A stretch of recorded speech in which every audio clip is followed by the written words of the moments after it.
সকালবেলা এমন জোরে সেজে গুজে মানে তারপরে বিশাল জোরে বাজ পড়ে এলো, ভাবলাম আজকে সারাদিন বোধহয় এই যাবে, ঝমঝম করে বৃষ্টি। আমি আবার উঠে এসে তাড়াতাড়ি করে, তখন কটা বাজে, ওই 6টা মতন বেজেছে, তাড়াতাড়ি করে উঠে এসে কি করলাম বলতো, ফ্রিজের প্লাগটা খুলে দিয়ে গেলাম।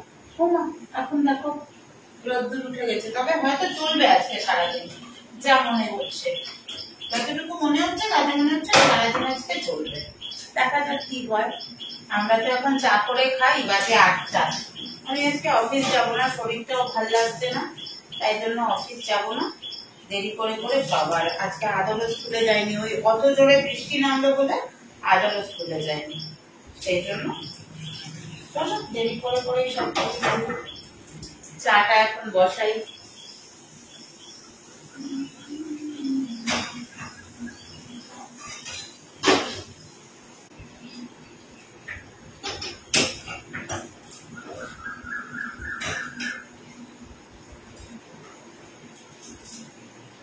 চা পাতাটা ভরতে হবে, চা পাতার কৌটোটা খালি।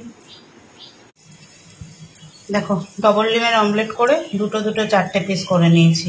আজকে একবেলাই ডবল ডিম খাবো। আর এইদিকে চলছে পেঁয়াজ ভাজা। এবার ডিমের অমলেটের কারিটা করে বেরোতে হবে। বললাম যাবো না, ম্যাম বললো না না মাসের শেষ, একটু ওষুধ টষুধ খেয়ে চলে আসো। অমলেটের ঝোল ফুটতেছে ফুটতেছে।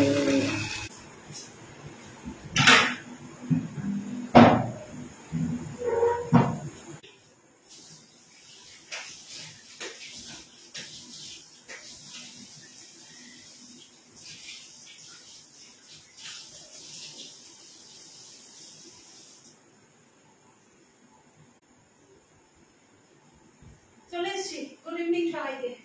হাতে মুখে জল দিলাম, ড্রেস চেঞ্জ করবো, আর একটু হাত পাটা ধোবো, সন্ধে দেবো, পরে আসছি তোমাদের কাছে।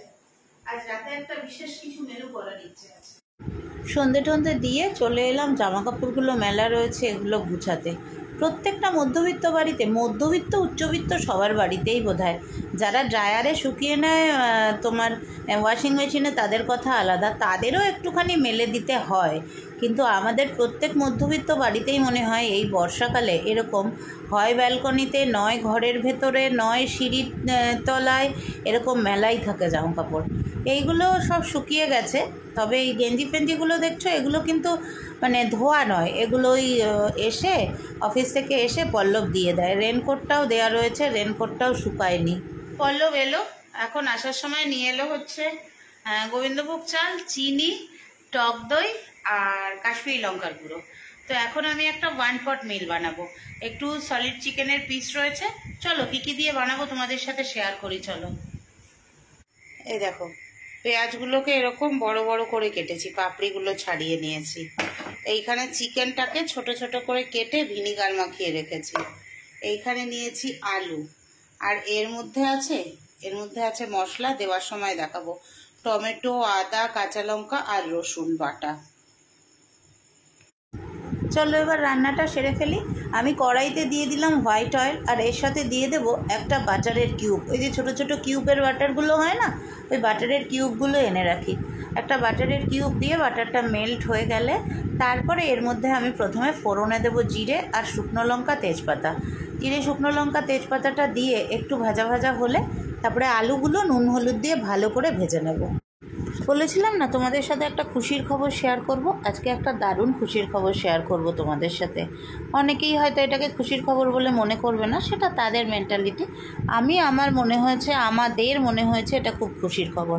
সেটা হলো আজকে আমাদের যে ল্যান্ডলর্ড আর ল্যান্ডলেডি, দাদা আর দিদি, ওনারা একটা অনেক দিন ধরেই প্রসেসিংটা চলছে। আমি তোমাদের বললাম না পরে সব জানাবো, সব হয়ে গেলে। দাদা আর দিদি একটা ফ্ল্যাট কিনেছেন, 3 BHK একটা ফ্ল্যাট কিনেছেন। তো সেই ফ্ল্যাটটার আজকে রেজিস্ট্রেশন ছিল, আর ওখানে আমরা ছিলাম উইটনেস। আমি আর পল্লব, আমরা দুজন ওখানে উইটনেস ছিলাম। তো সকালবেলা গেছিলাম একটু কোর্টে, মানে কোর্টে না, রেজিস্ট্রেশন অফিসে, কোর্টের যে রেজিস্ট্রেশন ডিপার্টমেন্ট সেই অফিসে গেছিলাম। সেখানে গিয়ে ওই রেজিস্ট্রি হলো, ওই সাক্ষী হিসেবে সই টই করলাম। খুব আনন্দ লাগছে, বিশ্বাস করো, এত আনন্দ লাগছে না কি বলবো। মনে হচ্ছে যে না, একটা মানুষের একটা ভালো কাজের সাক্ষী থাকতে পারলাম, এইটা একটা কম আনন্দের। হয়তো খুব তাড়াতাড়ি দেখবে আমাদেরও এরকমই একটা খবর তোমাদের দেব। না থাক, ছুপা হওয়া রাজ থাকা ভালো, সময় মতন খবরটা দেব। চলো রান্নাটা শুরু করে দিয়েছি। আলুটা ভেজে তুলে নিয়ে তারপরে ওই ভিনিগার মাখিয়ে রাখা চিকেনটা দিয়ে দিয়েছি। চিকেনটা দিয়ে বড় বড় করে কাটা পেঁয়াজটা দিলাম, দিয়ে এবার এগুলো একটু ঢাকা চাপা দিয়ে একটু নরম করে নেব। চিকেনের নিজস্ব জলেই চিকেনটা কিন্তু নরম হয়ে যাবে। ঢাকাটা খুলে দেখো এর মধ্যে আমি দিয়ে দিলাম বেটে রাখা মশলাটা। বেটে রাখা মশলার মধ্যে কী ছিল, আদা, রসুন, কাঁচা লঙ্কা আর টমেটো দিয়ে আবার ভালো করে কষিয়ে নেব। আর এর মধ্যে গুঁড়ো মশলা বলতে দেবো কাশ্মীরি লঙ্কার গুঁড়ো, আর তার সাথে দেবো একটু কিচেন কিং মশলা।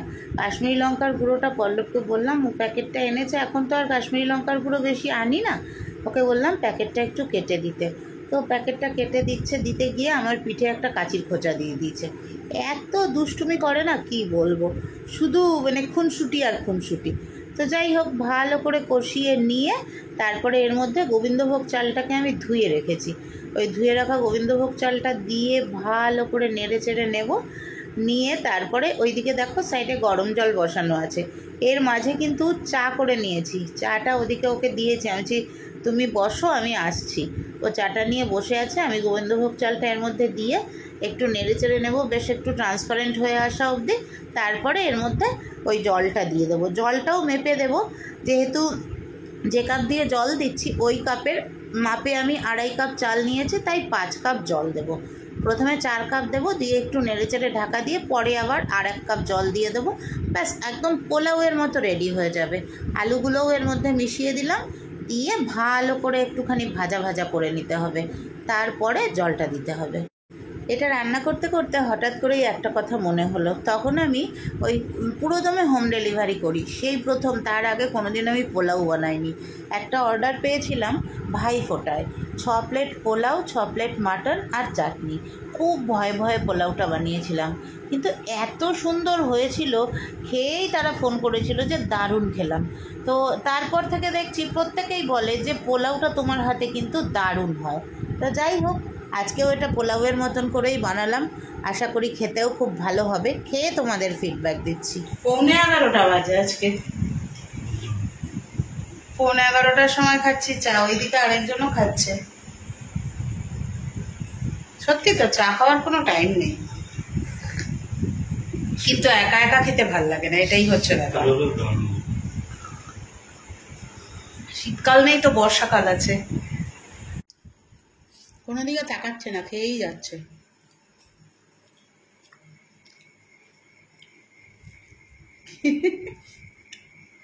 সত্যি খুব ভালো হয়েছে বলো। চলে এসেছি তোমাদের সামনে, ঘড়িতে এখন কটা বেজেছে জানো? 12টা বাজতে 5 মিনিট বাকি।